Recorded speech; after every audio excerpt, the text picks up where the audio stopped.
So after leaving Lumpur Kinlis, he carried on walking, another monk with him, and then there were two handicapped boys in a village they passed through, asked to go along with them, and so he let them go along, and took care of them, and they stopped for the night on a small hill somewhere, and after making sure that the boys were set up and that they were reasonably close to him so they wouldn't feel afraid,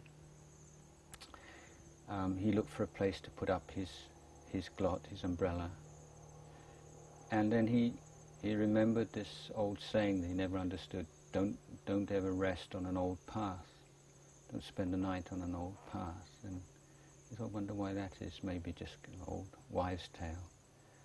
So anyway, decided to give it a try. And there's an old path running through the forest, and late that night he found out the reason. There was a big tiger came. And so he now I've known monks. I've seen tigers at some distance, but not had one come right up to me, although I know a number of people who have. And the thing about tigers is, one, they smell really strong, so you can tell quite some time before they arrive. But the other thing that you need to know about tigers is that they'll only attack someone from the back. So if you can keep your eye on them, you're safe. I understand this to be true. Someone I know, a tiger came upon him when he was walking through the forest, and he just spent the next 20 minutes just slowly, the tiger's trying to come around behind him, and he just got turning like this all the time.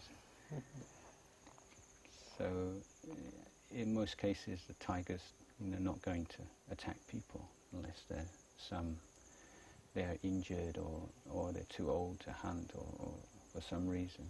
So Ajahn Chah was all right, but there's nothing quite like a tiger to bring up fear. And one of the reasons why the Tudong monks have always chosen to go into places like cremation grounds, as I mentioned before, and to be in areas where there are wild animals, tigers and so on, is that one, fear is very energizing. You don't get sleepy and lazy when you're afraid.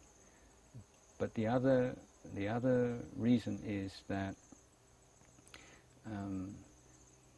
fear is the indicator of just how much the sense of self still remains. It's just such a primal expression of attachment to self and body. So it's putting yourself on the spot and being able to look at certain aspects of yourself that you wouldn't be able to in other areas, other ways of living. In fact, as far as dangerous animals go, elephants are probably the most unpredictable and dangerous.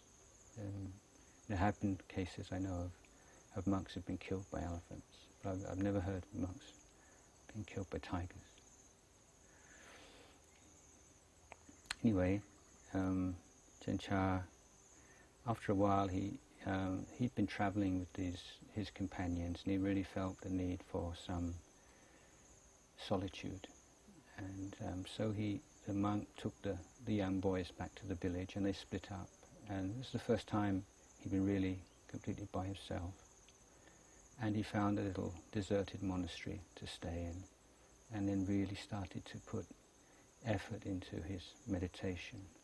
But he was doing a lot of walking meditation at that time, and he just went at it, in the kind of very vigorous way he did, to the extent that all his feet swelled up so badly that he couldn't walk, and so for a number of days he was just able to sit. So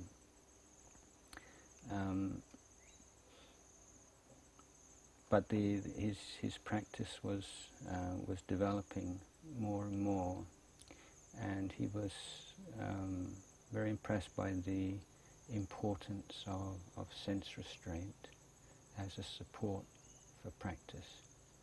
Because when you're meditating a lot, your mind becomes very, very sensitive, and the slightest kind of impulse can easily throw you off track.